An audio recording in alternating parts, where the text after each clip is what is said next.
I don't know why this has happened to us. I feel like it's me. Bad luck. Poison.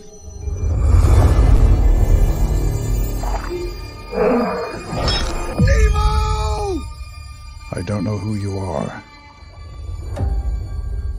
I don't know what you want. If you are looking for a ransom, I can tell you I don't have money. But what I do have are a very particular set of skills. Skills I have acquired over a very long career. Skills that make me a nightmare for people like you. I will look for you. I will find you. And I will kill you.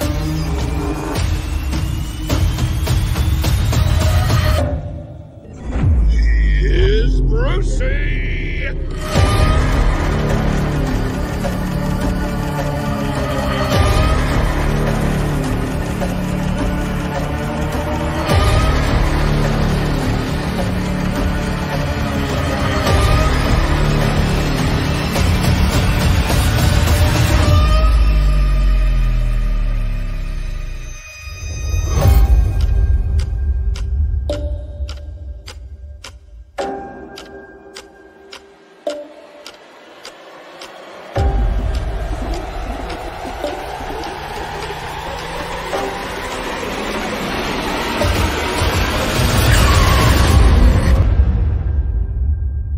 Good luck.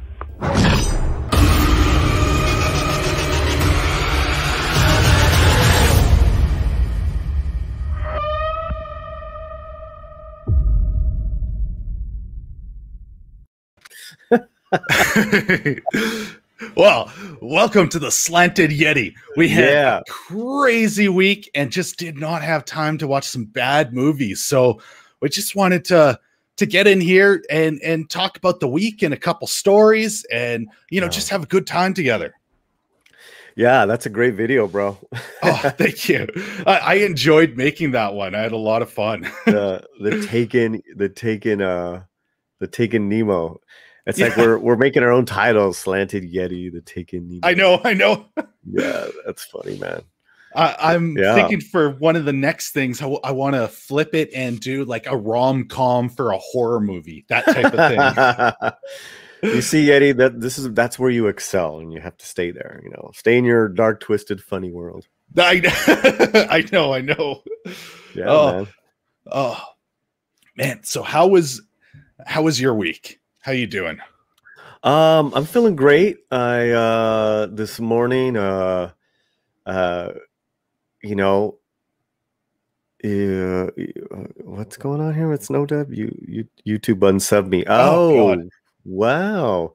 Yeah, you know, hail to everyone that's here. Buenos dias. Yes. Make sure you guys are actually subscribed to you know what? I'm gonna check Yeti because I actually did not get an alert for this. Oh, so okay. I'm gonna check to make sure I'm subscribed to you as well. Well, you're doing that. I'll say hi to the chat. We've got Parrot Head and Six and Snowdub and Rebecca Early in here. Thank you all for coming, and anyone else who hasn't, you know, written and is just listening, because I know I do that all the time. If you want to support the channel, since I'm not monetized yet, I've got the stream element. That's basically where you can send a super chat outside of the system, and it's at the very top pin there. I also have a whole bunch of new shirts and apparel that I put all together, and I adjusted all the prices on, what do you call it? On Teespring. Yeah. Because they start off pretty high. Yeah. Hey, real quick, Soul Assassins here saying YouTube has been acting up lately. No notifications, deleting links in chats. So if you guys could take the link or take our tweet that we have in Twitter going on and retweet it, let people know we're here, because if they're not getting notifications, you know, and that's been going around everywhere. Like, absolutely. Midnight's Edge, everyone, they're really coming after everyone. So yeah, thanks for that, Soul Assassin. Yeah, thank you.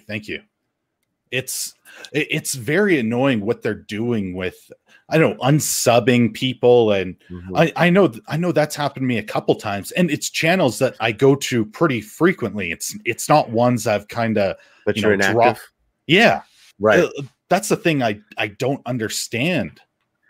Yeah, who knows with their algorithms or how they process stuff, but I do know that if you have been inactive to channels, then they usually, once a channel like gets up to certain numbers, they'll scrape and get rid of the dead weight in their algorithm. So, but if you've been checking out a channel and you get to unsubscribe, I don't know what to tell you. I've had mods that, told me that they were unsubbed. It's like, and those people come often, Yeah. Yeah. Well, you got Sean and Six and Soul Assassin and Rebecca. Look at you, got all these mods, man. Hail to the mods. Yeah, I start giving people like, oh, they show up alive. Like, I like them. Let's drop that in there. Yeah, no, it's great to see mostly familiar faces here. Couple I'm not familiar with, but that's good. That makes it even more exciting. Rebecca Early, hello, how are you? And then, of course, for the most part, I think I've seen Christian Shaw around. Yes. Yeah, I've been seeing him show up quite a bit. So hi, Christian Shaw and Sean Crummell. And let's see. Did I miss anyone? Well, probably did. Six is still waiting for her first paycheck from Yeti. Nice. Six is hilarious. She really is. And she is one of the things I want to talk about is the membership stream we had. She missed it, but she's a great member of my channel. Oh, that's awesome.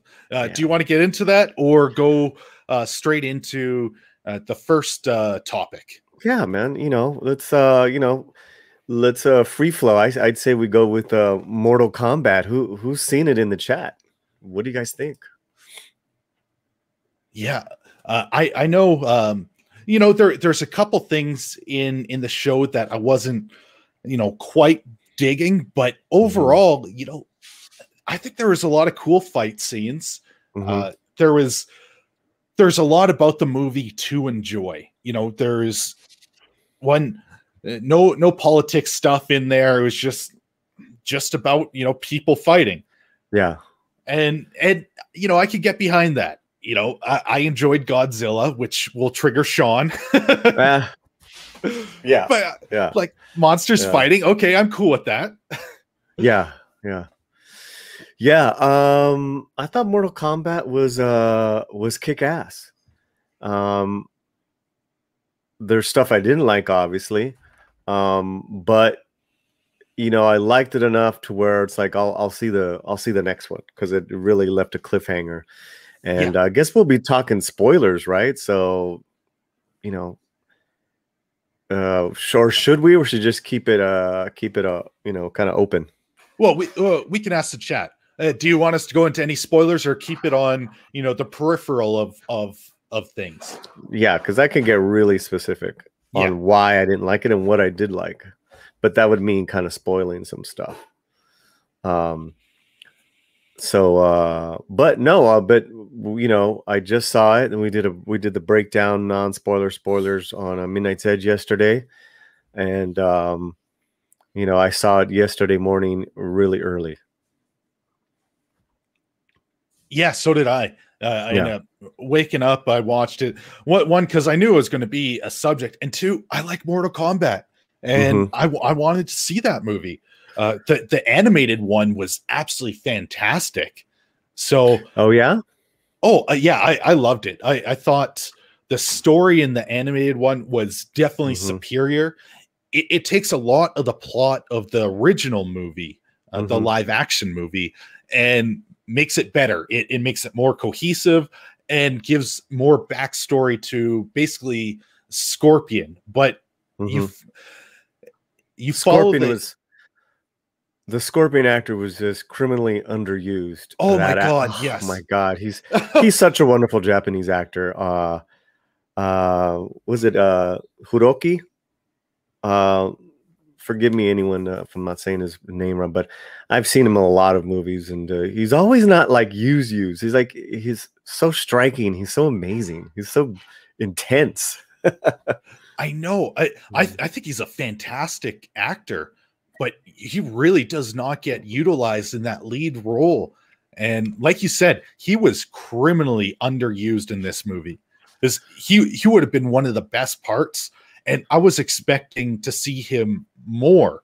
And maybe because I latched onto that animated movie, I'm like, okay, they know Scorpion is one of the best characters, so they're going to focus on him. But yeah, they really don't. Well, that's the biggest problem with the movie, is the writing. And I would say the majority of the cast is great, except for the lead, who's and we'll go spoilers, the lead whose bloodline is to the Scorpion. I'm really surprised how flat and one-dimensional his acting was. Yeah, I am so with you there. I mean, I get the beefcake. He's a good-looking man, and I think it's tracking a little more female as far as people watched Mortal Kombat, which I'm like, wow, that's surprising. But it makes sense because he's the beefcake. He's like a good-looking dude, but he can't act past his looks, and that's just the thing, is that and they, if you noticed, they took a lot of his dialogue away. He barely had any dialogue. Yeah, he didn't do that much. He was basically just the vessel to push the story a bit more forward. Yeah. Right. No. The thing is I would have loved. Obviously, I would have loved the original Scorpion and his fight for revenge against Sub-Zero. That would be sick. That's not what this movie is. It was more like, let's assemble the team. And from what I'd read, they're going full MCU as far as connected storylines for the future, which, it's great, but you got to have some good writers. The MCU worked on a lot of levels because, individually those movies were really solid. Iron Man, Captain America, Thor, they all had, some kick-ass stories. So then by the time they got together, we were in, we were hooked. At least I was. Yeah, that I definitely agree with you there, especially if they were going to do Sub-Zero and Scorpion's revenge, because that is a solid story, and it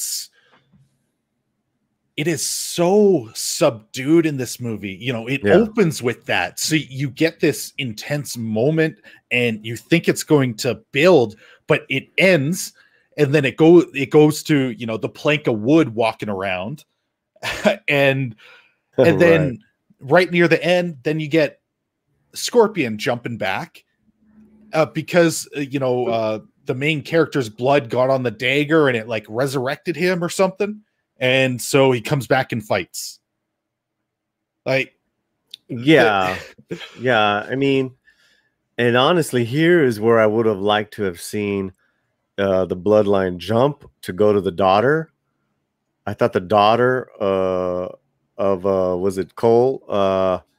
She was a far better little actress, and it kind of would have made sense because you're talking about a bloodline that jumps from generations, so because the lead was just so bad. It's like, okay, are they gonna, especially when Goro was beating the crap out of the truck that the mom and the daughter were in, I was expecting like a little Superman moment when Superman was like a little kid. He just like with the truck, not a Ray moment, not Ray moment, but like a cool little moment. It's like, oh shit, she's got powers, I think that was more going to the other guy because they basically did the same. That's what triggered him. Yeah, but it was such a lame trigger, right? Because What he just had his bad armor come on, you know. Yeah. So other than that, I mean, you know, it was a lot of fun. Yeah, and okay, you know, Sean says this movie sounds awful. Like we've kind of said the bad parts. Yeah, we started with the bad parts. It's not as bad. Like, okay, it's a fun movie. There are good fight scenes and choreography, and I'd love to get your take because, like, you're like the Brazilian jiu-jitsu master. Right. But yeah, I mean, I would say you know, Sean, go see it. You know, and the guys who don't care, I'd say go see it because you're not going to have any expectations, and you'll actually have a lot of fun. Yeah. And the guy who plays Kano, this Australian actor, he steals every scene he's in. Yes. Yeah. He's hilarious. The woman playing Sonya was great. The cast is really great.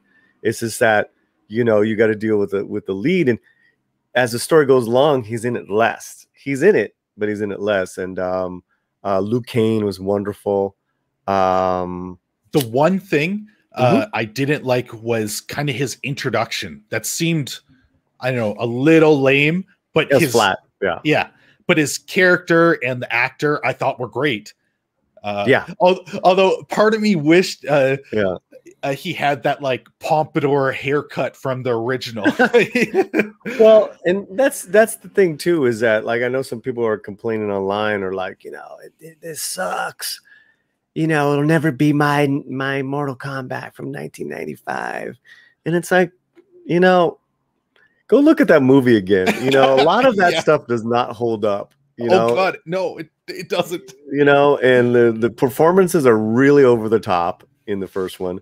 You know, but that's the first one. You know, there's a place in our heart for that one. I get it, but you know, this is 2021. It's not going to be from 95. So, no, it was a kick-ass ride. You know, and like Yeti said, no politics, no social messages. It was just kick-ass, and you know, even Sonya earned her right to be there because at first she was denied, and she actually had to kill someone who had the bloodline on them, and then she earned the blood, you know, the mark. That was cool. Yeah. That was great. Sorry, didn't mean to interrupt you there. Please go on. Go ahead, bro. Oh no, like I thought that was an actual fantastic way of showing how you can actually get your powers. Like if you can take down someone with powers, you know, it's almost like that Highlander thing where, you know, you gain from the people you kill. And it was a good way to show, you know, she was capable and earned the right to be a fighter. Right. She earned it. I mean, and she definitely brought the group together. That was her whole thing, right? She was tracking down, and I loved her character. I love that actress. You know, there was something like very like, you know, like a tomboy about her, but she had good looks and she was a good actor. I think she was better than the original actress too. Oh yeah. Well, you know, Brigitte Wilson was, you know, she was like the hot Maxim model at the time. So, you know, what are you going to do? Well, I believed her choreography a lot more. She seemed more capable in the fights and her stance. Yeah. Yeah. I know someone's, you know, I know Soul Assassin was like, I should do a stream where I break down the fight choreography. I think that's not a bad idea. I'm probably thinking of bringing another black belt in then, who's a stand-up black belt, so we can attack it from all, because there's like several different art forms that they did. So that would be kind of cool. Yeah, that would. It'd be very interesting to see how that goes. You know, it's certainly better than that jiu-jitsu movie with Nicolas Cage. No, this was a lot of fun. In fact, I'm waiting. My buddy, he was on Lorena Creel's show yesterday, Just Reggie. And besides, you know, being so well-rounded, you know, he's a musician. He's a big DC nut. He's a black belt MMA fighter. And he's a black belt in Taekwondo. And he teaches me that. And then I'm a black belt in jiu-jitsu, and I teach him that. So we have a great rapport, and thinking of having him, and we can do fight breakdown of this. It was okay, it was all right. It was, I knew right away that they weren't going to really pay attention to techniques more than just does it look good for the camera. When he was a cage fighter, and he did it at the beginning of the movie. He's like a washed up MMA fighter, so he's got a cage fight. He's kind of like the Rocky Balboa, gonna fight for $200. How you doing? Yeah. So, anyways, Cole fights this other guy, and at one point, he's got the other guy in a armbar from the side position. And that is not a position. By the time you get your opponent in that position, the fight's over. And for some miraculous reason, the guy whipped right out of it. And I was like, what if he just let go of the move? You don't do that. Especially if this guy's like he's a veteran. He's kind of washed up. He knows what a golden moment this is. There's just no way when you sink in that lock position, and it's a full body lock, right? Your legs are literally wrapped over the torso and the neck, and then that's called a crucifix, right? No, the crucifix is something else. Okay. Crucifix, which that was the move that the other guy got him in. Which was bullshit. It's like how he must have been Cole must have been like in another world or something already. He must have been in Outworld to not finish that fight, So anyways, once that happened, I was like, these guys are just want to be flashy and it's not going to be. It's going to be more showy martial arts Hollywood than like The Raid or John Wick. John Wick is fantastic choreography, and it's real time. It's amazing. Although the one thing I thought was pretty cool, because you don't see it that often, was when he finished him with the neck crank. You never see anyone get a neck crank used on in these Hollywood movies. In the MMA fight? Yeah. Because it was. You mean the crucifix? Didn't he finish? I can't remember right now. I could have sworn it was a head crank, because he had his both the hands wrapped around the head and was yanking sideways. He was behind him. The opponent was behind him. Yes. Remember? Yes. Yeah. Yeah. It's probably a rear naked choke then. So no, it wasn't going in for a choke. I remember I gotta that. see it again. it again.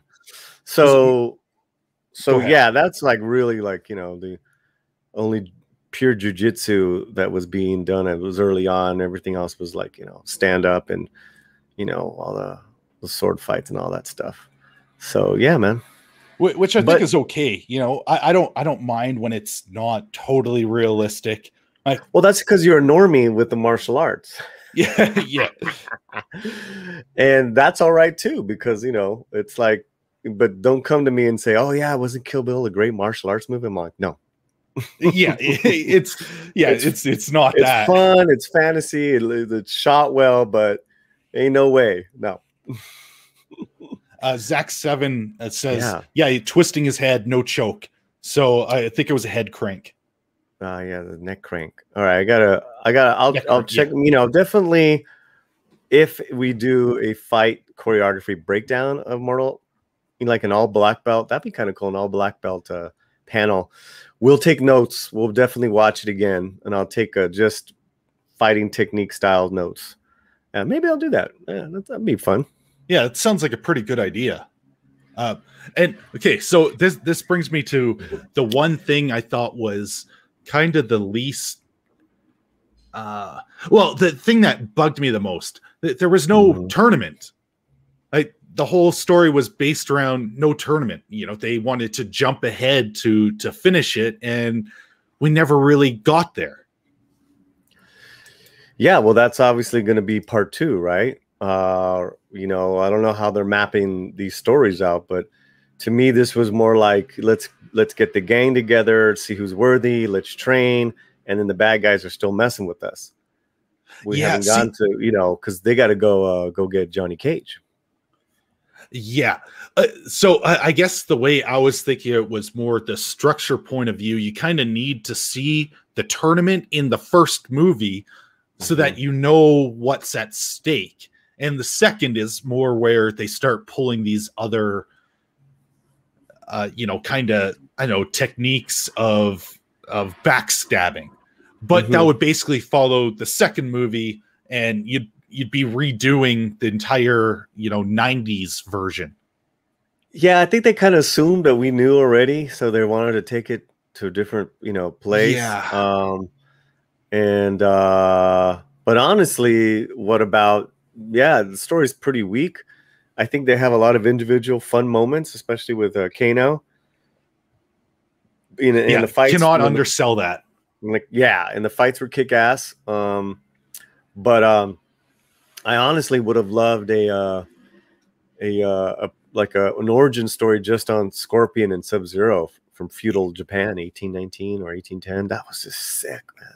Oh yes, the first 7 minutes were like pure gold, man. Yeah, that's what we needed, and that is what's in the animated version. Oh, okay. I don't know. When it comes to animated, I know it had a TV show, right? You're talking about the animated TV show or animated movie? No, so there was a recent movie, I think it released in 2020, and it's basically Scorpion's Revenge, and it goes into all of their backstory.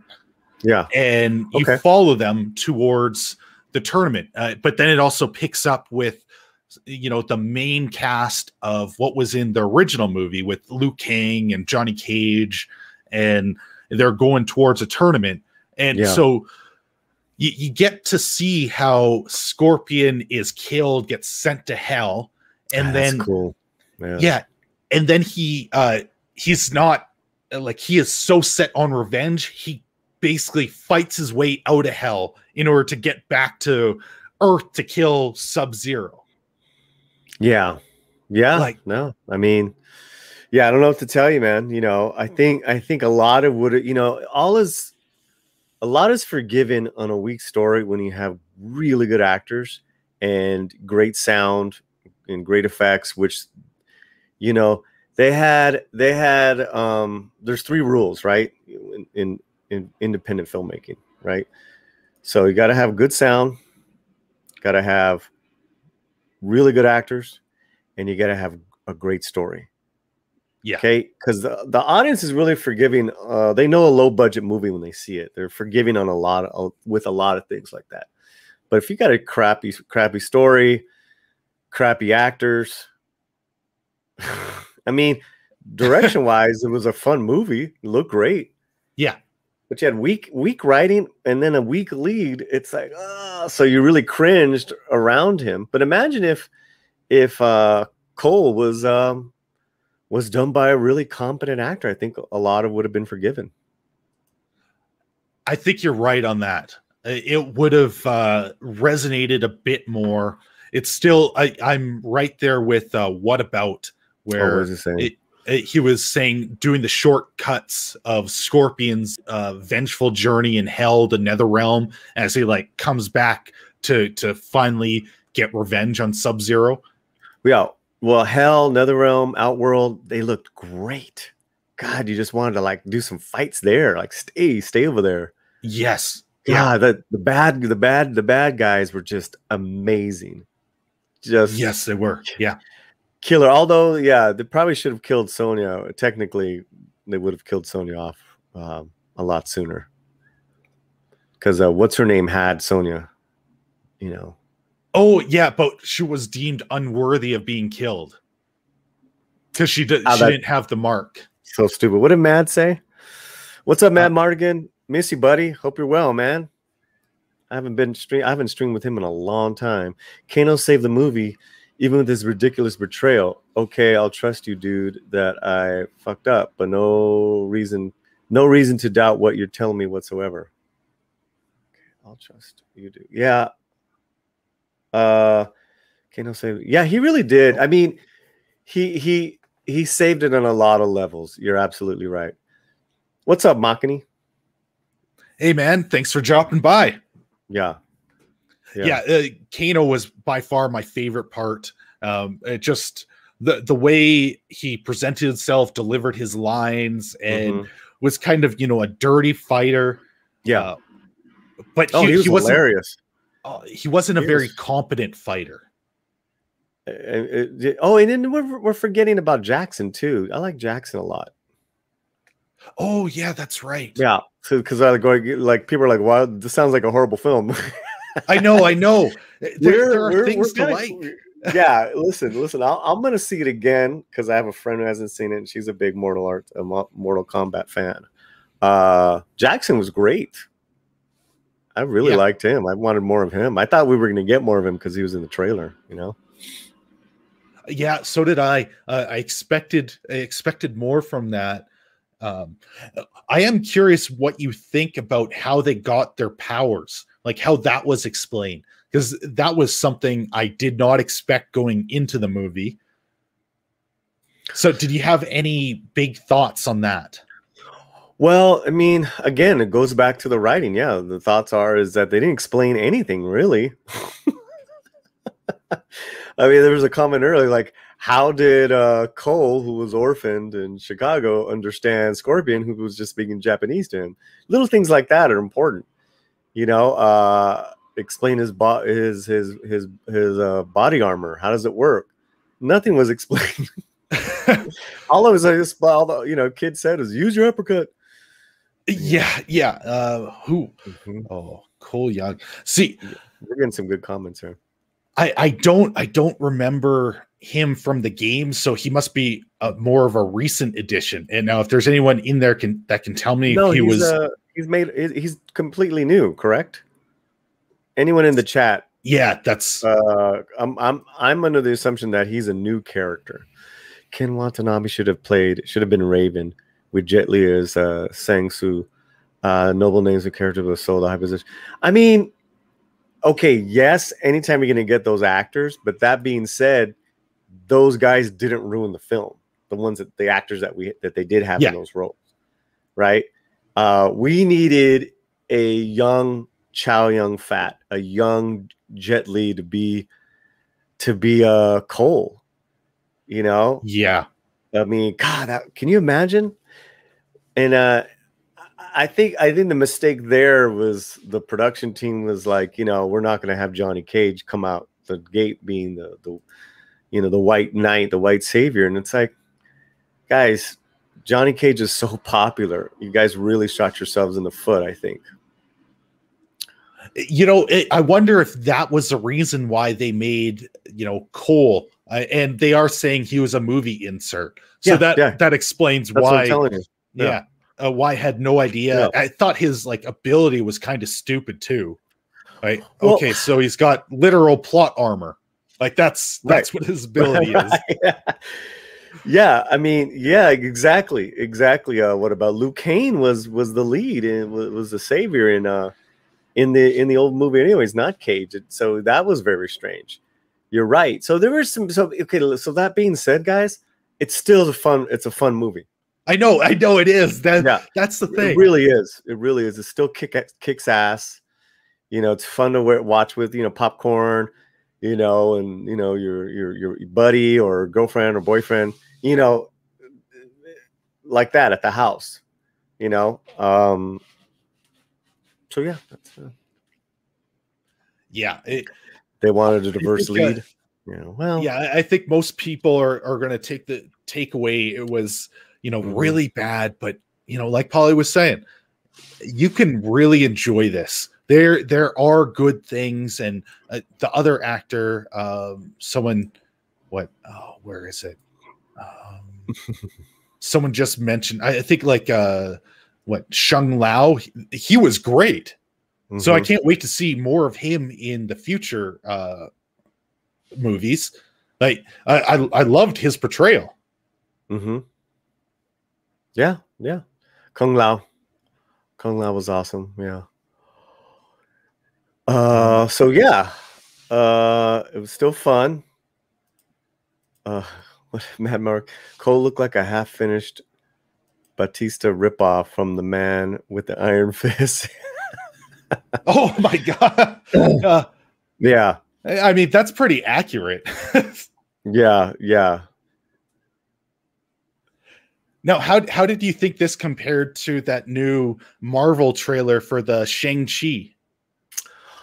Oh, well, I can't compare trailer to trailer or trailer. I mean, that came out this week, and we did a nice breakdown of it, me and Clobberin Times, earlier this week. So we are talking about our weeks, guys. So what happened this week was that Mortal Kombat came out. Falcon and the Winter Soldier finished up 2 days ago, and the Shang-Chi. Am I saying that right? I think it's Shang-Chi. Shang.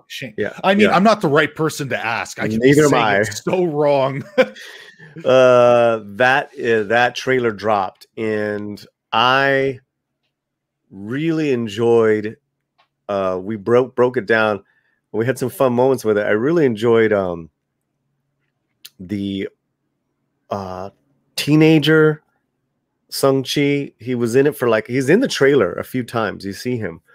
I think that the older guy, the guy who's the lead, I think there's no charisma with me for this guy. Now, okay.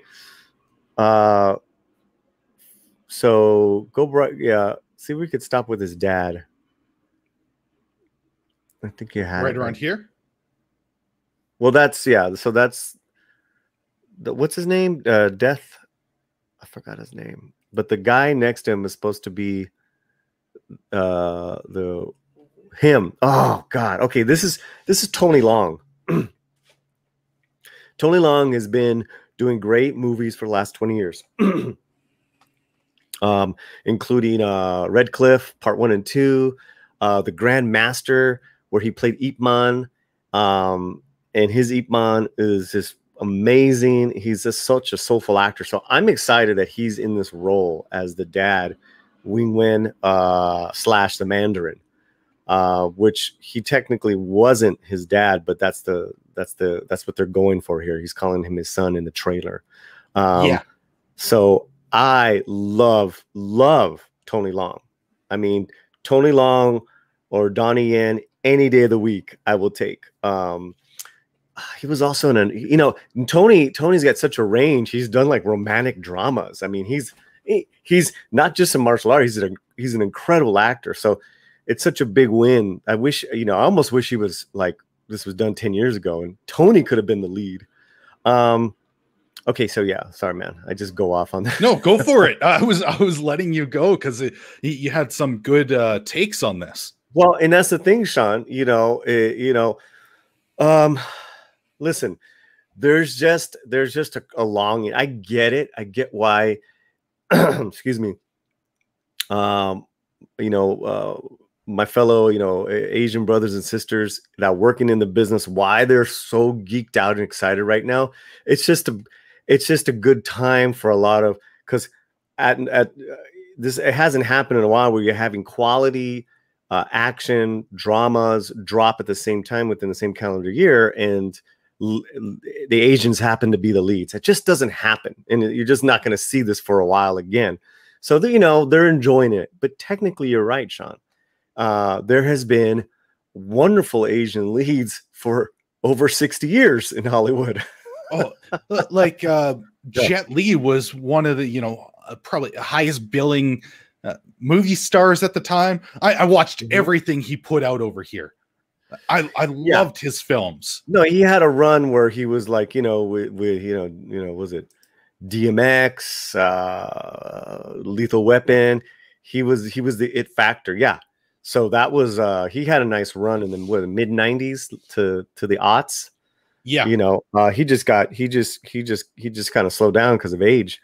But even before him, if we're talking just martial arts leading actors, there was before him obviously was Jackie Chan, and then before Jackie was Bruce Lee, and Bruce Lee has been in Hollywood since the early 60s. you know, breaking down barriers. You know, I mean, it was a real barriers. They were his barriers that he had to get out to put on his shoulders were more real than what anyone's going through right now. That shit doesn't exist anymore because of Bruce sticking to his principles and being a fucking man. He broke down a lot of barriers for us. Yeah, Jackie was big, but with no Bruce, no Jackie. You're right. So, you know, Bruce, you know, was ahead of his time. They stole his ideas for Kung Fu. He had to go back to China to be the leads in these movies. Then they brought him back. And that's just, you know, it is what it is. But is it like that now? No. Sonny Chiba, okay, now you're talking, you know, Japanese is, for lack of a better word, I would say mix of John Wayne and Clint Eastwood.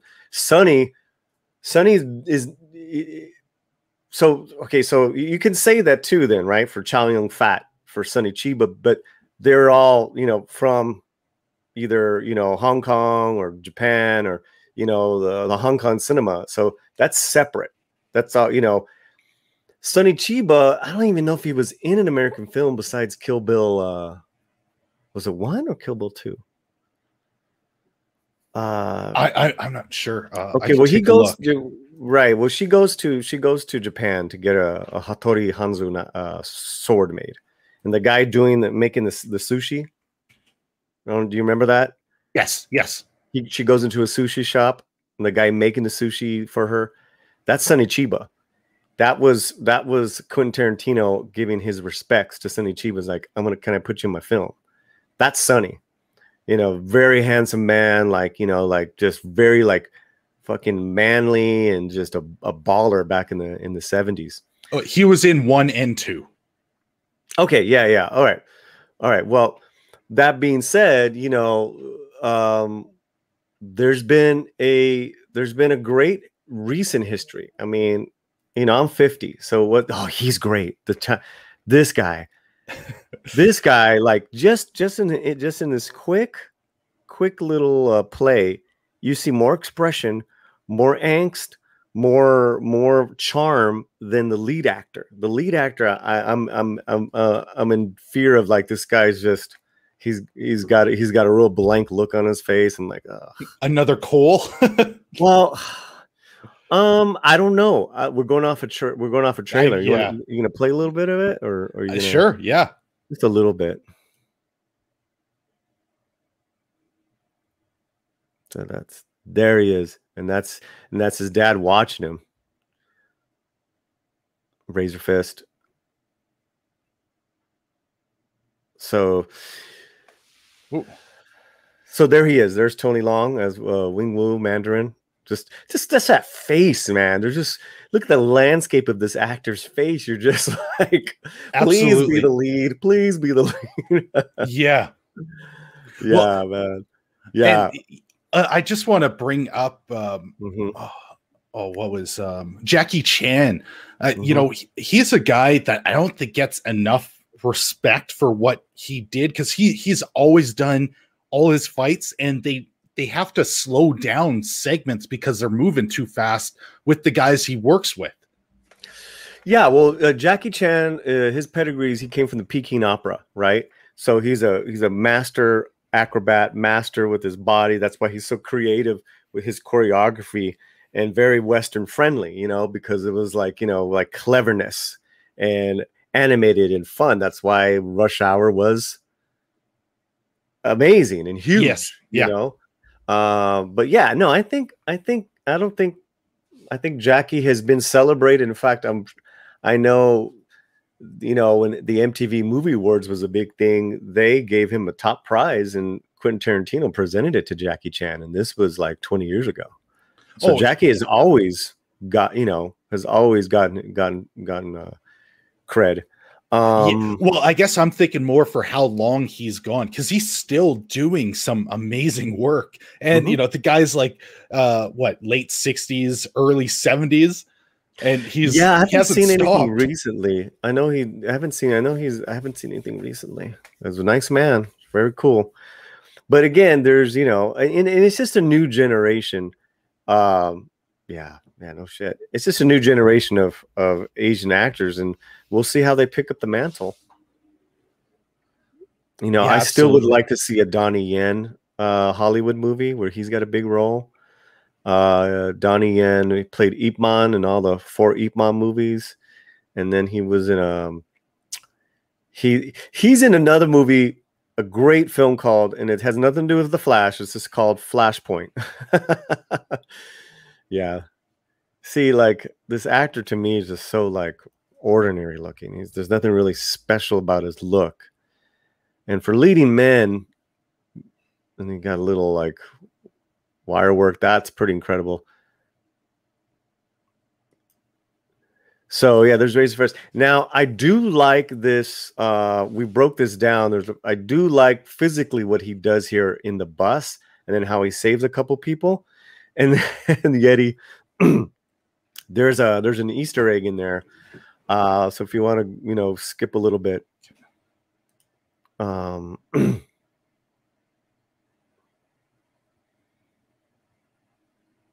That's a sweet move right there. And then he opens up his fist like that's nice gung fu right there. Oh, is it much? Is it no? It's farther? It's on the bus. So just okay. Open up a little. Yeah, you can scroll forward. No, the other way. Mm-hmm.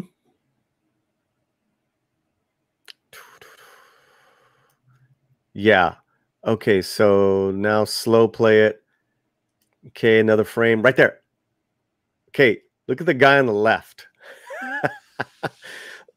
He's got his cell phone on, right? Yeah. He's recording the whole thing. That guy was in a Spider-Man, I think, Homecoming, where he does the same thing. Okay. So that was a cool little Easter egg. But this is a sick move. What he does is he saves this woman, and there's another woman falling out, and he saves a woman with his leg. That is dope. He does like a wraparound with his leg, so that's pretty cool.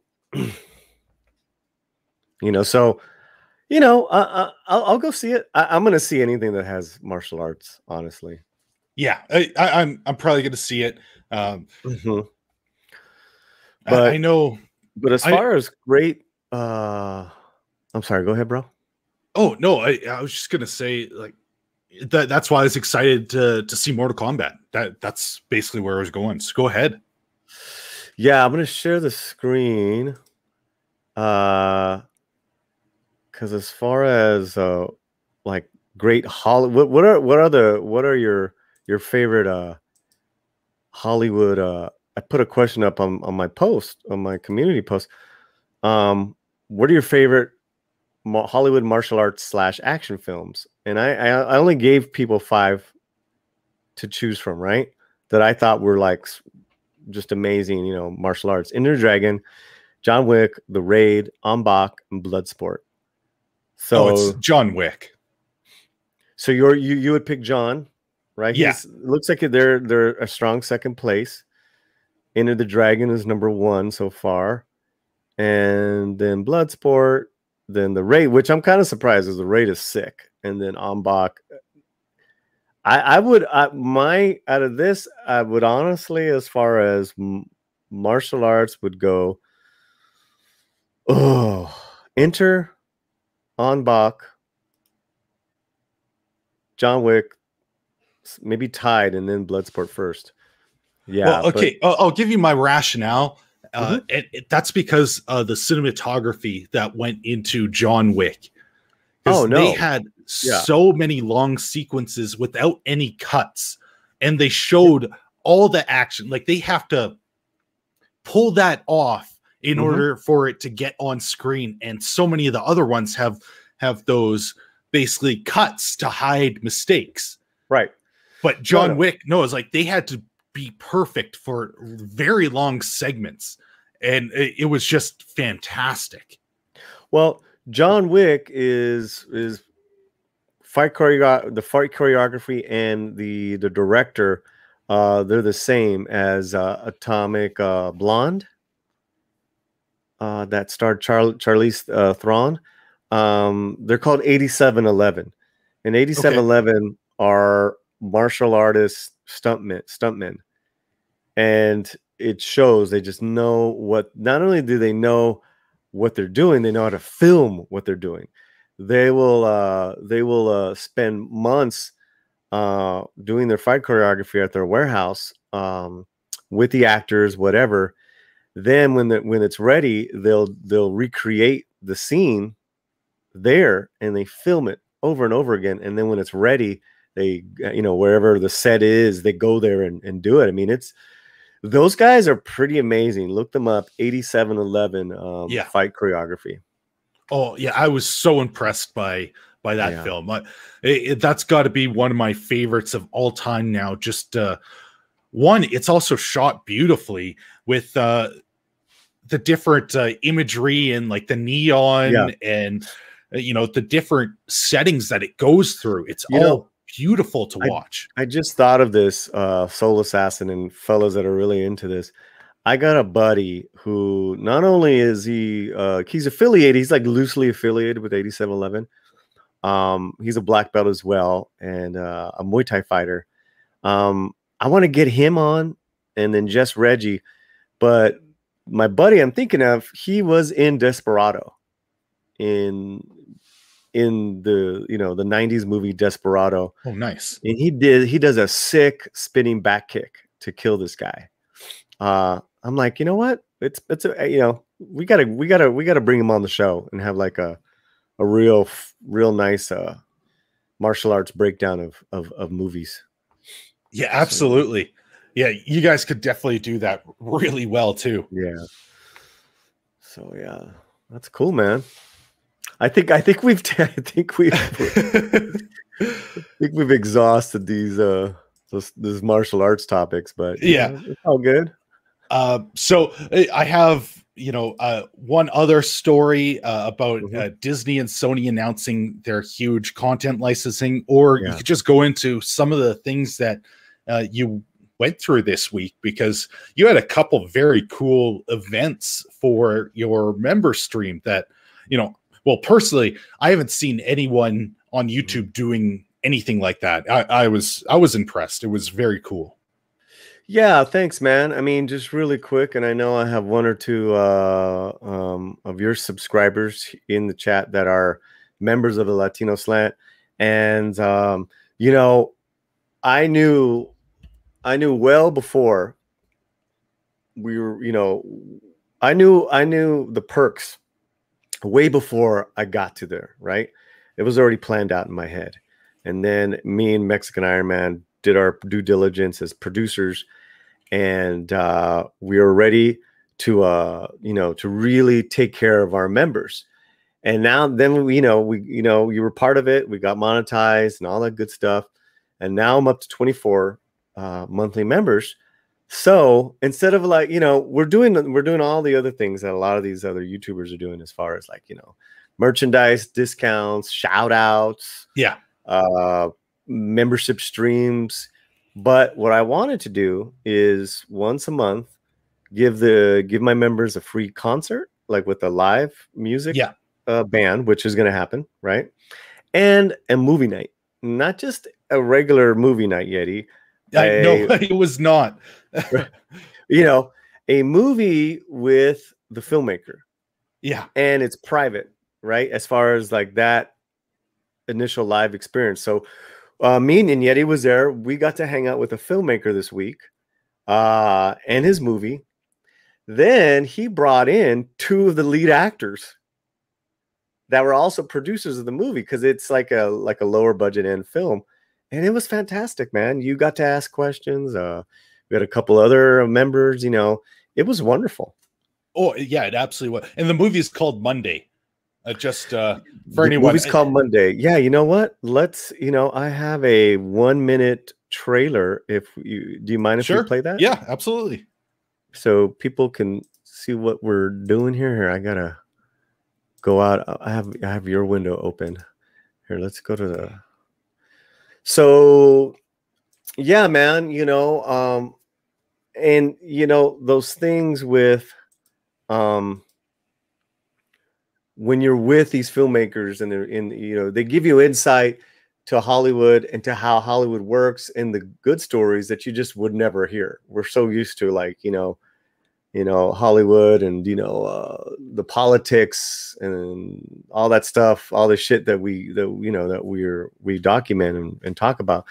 So it's nice to get this fresh breath there. So what I did is I created a teaser for the filmmaker panel that eventually everyone gets to see. This is the membership perk was that we get to be there intimate with the filmmaker. So here we go. Come on, yo. Can you hear it? Yo. Yes. Yeah, I can. Okay. Slant. Yeah, but isn't this the unplugged version? I don't know. Fuck! What? I left my keys and my phone back in the jacket. Where's your jacket? At the party, man. Look, can't you hotwire the car? Why? Because I'm black? Because your dad's a mechanic, dumbass. I'm a Steven Seagal the shit out of this. Well, the Steven Seagal from the 80s or now? Come on, 82, man. Amazing. So there's a picture of me sitting there like this, and Robert's like this, engaged in the scene, and that's one of the pictures I will never forget. I need that picture. I'll send it to you. I need you guys to send that picture. We're gonna put it right now when I edit. So that was just a nice surprise, right? I didn't know this. Get that picture right now, dog. It's like it's up right now. Look, have him on set, being there, and not having like he wanted to pick up a camera. That came out of his mouth. He's like, man, I was sitting there, and I wanted to pick up a camera and be inside that. Like I wanted to help out. That's like one of the most. If I could speak for Alejandro, probably one of the greatest compliments you'll ever get in film. Mm-hmm. That's it, Yeti. Yeah, members. It was a very cool experience. Just be able to talk with the people that made it and ask questions. And the one question I got what did you resonated? Yeah, was after it was all done, actually recording, and because I was asking them if one of the movies, Shaun of the Dead, inspired it, and the guy. The one actor is like taps his head, is like, yeah, he caught that. Yeah. And so in this particular case, this movie was executive produced by Robert Rodriguez's production company. That's why he was even on the set. So it was like all this cool insight to this low budget film that was part of Rodriguez's El Rey network. So yeah, man, that was a good time. I like the private membership streams, honestly, because it's a lot more intimate, it's a lot more relaxed. You know what I'm saying? And it feels good to do something for people that are paying you money. Yeah. Once a month, right? It's just crazy.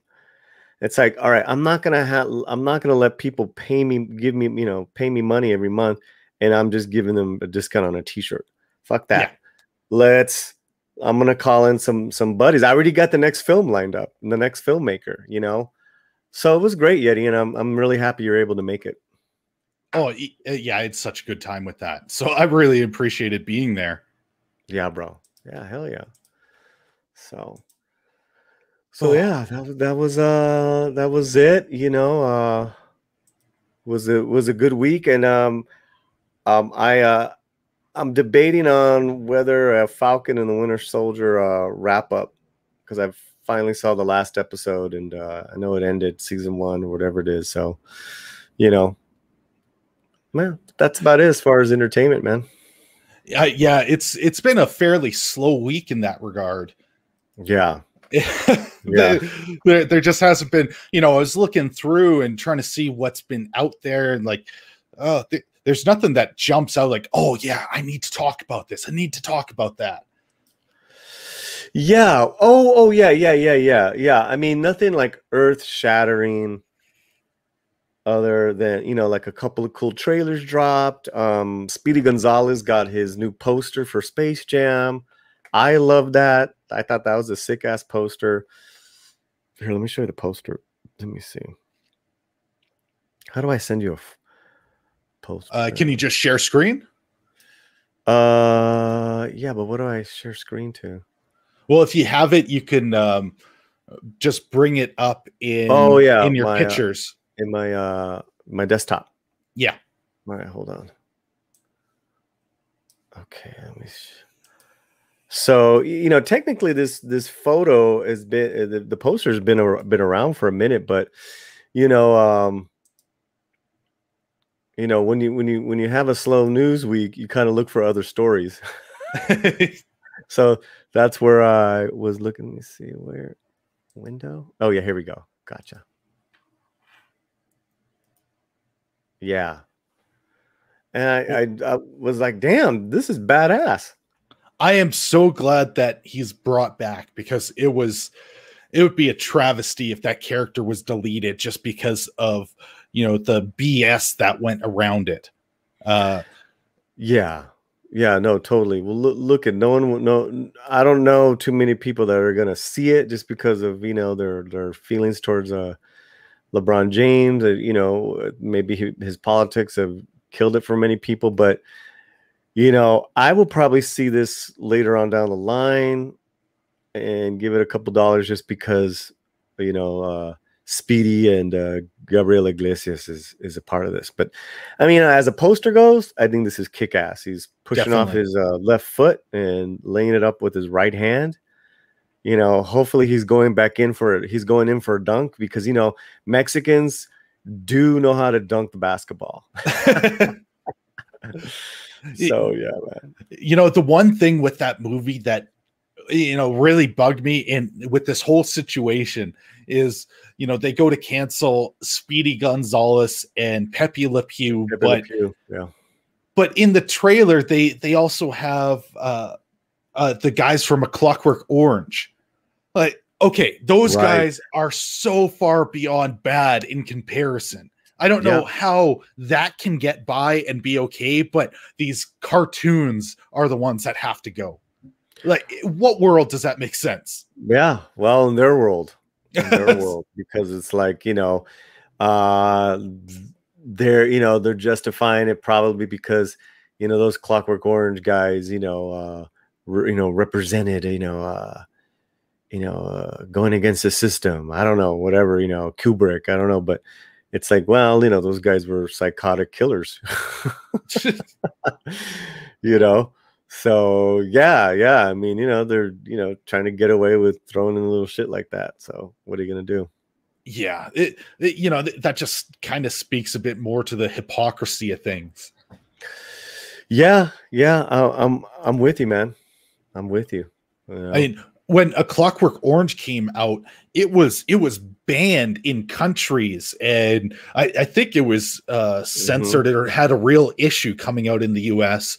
But I know all over the world they would not let you show that movie. Yeah, like that's how far that movie went compared to the cartoon mouse. Yeah, like, it just doesn't make sense. Yeah, it's, you know, these are part of the upside down world that we're living in, strange times, you know. So what are you gonna do? You know, there is good news, you know, when we get good entertainment or people that we like and love, like Mrs. Slant. She got a big TV job this week. So you know, can you tell us a little bit about that, or does it have to stay on the down low until, you know, things are announced? It's done. I mean, let's send Romy out some good vibes, because it could be a potential recurring. Ooh, okay. But I think it's definitely 2 episodes. Okay, that's nice. It's a new CSI TV show. Oh, okay. Yeah. Okay, that's exciting. Yeah, man, because, you know, Hollywood is really rough, man, and you know, it's a one business where you are overqualified and you could never get a job. You can conceivably never work in the business and be overqualified in your, you know. Thank you, Zach. Thank you, Zach, so much. Thanks, Soul. And this is you know, she has been very close on a couple other projects lately, and it just goes to show you what a great talent she is and how hard of a worker she is, you know. So we're obviously very happy here at the house, and so that's going on. And then for fans of Mrs. Slant, we are going to interview her for Midnight's Edge Espanol coming up. because she had a big role in a movie with J-Lo and Mark Anthony a couple years back. Okay. Yeah. Yeah, that's very cool. Yeah. So we're gonna have, I think Diego's gonna interview Diego Flores. It's gonna interview her. Check this out, guys. It's gonna be a combo Portuguese and Spanish interview. Man, look at you with all these like big interviews. I like seeing over here. I made a trailer about Finding Nemo and Taking Nemo. Listen, Yeti. Listen, you keep doing what you're doing. People love what you're doing and your humor and your twistedness. It's it's gotten you this far that Gina Carano loves you. So and we're all doing, that's the thing, is that we're all, doing good things and backing each other up, man. And, that's what it's all about, especially in entertainment business. Well, I appreciate it. But, I love what you're doing with some of these things. It gives me, ideas and, inspiration to do better on my own, the Patreon stuff. Cause I've struggled to figure out what to offer. And, some of these things are a good idea, just watch parties and stuff like that. And well, speaking of which, I do have a Patreon. If anyone wants to join, I've got a couple members. Nice. And it goes a long way. And I'm going to start doing those watch parties because I think that was a fantastic idea. That I'd love to have that type of interaction. Yeah, I mean, I would even do like a the best of Yeti watch party where you and your Patreons watch some of your pre-recorded videos that are so freaking funny, and then they can ask you about these jokes that you come up with. I know, you gotta invite me to that, because I would. That's how we met, was when I checked out your Fat Man. I was like, oh shit, this guy's hilarious, man. Yeah, that one really sparked it. I did a live stream where I showed all the old ones. I clipped them together and I put it out, just hoping more people could drop in, see something. But I had to sit there and watch myself, and that is something I can't stand. Like, listening to myself go over, like, oh no, okay, I screwed up here. I should have fixed this. I should have made a cut here. Like, I just go over analytical on that. Yeah, you just when we do that, because we're perfectionists, and we wanna make sure people are entertained, but we got to make sure we're having fun doing this. And Zach 7 is right. Hell yeah, they really are, man. They really are. And not only in this community as well, but our extended connected community. It's great to bring those people in, like Mindless Entertainment. She's bringing in a couple of former Academy Award winners. They're having a panel, I believe, tonight, and they're gonna take down the Oscars, and I think that's fantastic. It's great. Yeah, and that's Jesse. Jesse Milestone is really bring some really cool people together. That's what I'm trying to do. I don't just want to complain about shit. That's not what the Latino slant is. But I also want to have a sexy, fun time, man. So we got a couple of models coming on this week. Man, yeah, I don't have any of those type of connections. Like, my goal is just to make people laugh. You don't know any female Yetis? No, I got disowned and abandoned. That's funny. But yeah, man, you're doing fine, bro. You're doing fine, and we just got to keep on making our peeps happy. And speaking of those in the chat that are so that are hanging with us, I believe our next movies to lose friends by is going to be Congo. Oh, okay, yeah, that's I'm guessing Tom is going to be a part of that because he really wants to get into that movie. Yeah, it's going to be a movie Congo with Tom. I forgot what the next movie is, what the other movie was. I think I'll figure it, but definitely it's Congo, it's Tom, and you know, it might even be fun. Maybe we can get Rob Shlomo in here. But yeah, so that hopefully that's next week. It'll be very soon. Yeah, that would be absolutely fantastic. Mm-hmm. And you know, I think that's probably a good place for us to end. You know, going for about an hour, and you know, it's been a good discussion.